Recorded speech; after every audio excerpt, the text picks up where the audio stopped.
Opossum is part of the marsupial family and the only marsupial we have here in the U.S. The opossum tracks show 5 toes on the front feet and 5 toes on the hind feet. You can see claws on some of the toes if you look close enough. As you can see, the hind track is very different. It has an opposable thumb. When you get a clear front and hind track, the opposable thumb makes it easy to identify. However, much of the time, an opossum walks in a direct register. This means as it walks, the hind foot lands on the front foot. When in this direct register, it makes the 2 tracks look like something alien. And that alien look is also a unique identifier.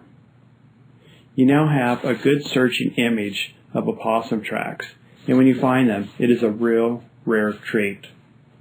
You can find other short videos on my website, trackerfarmer.com.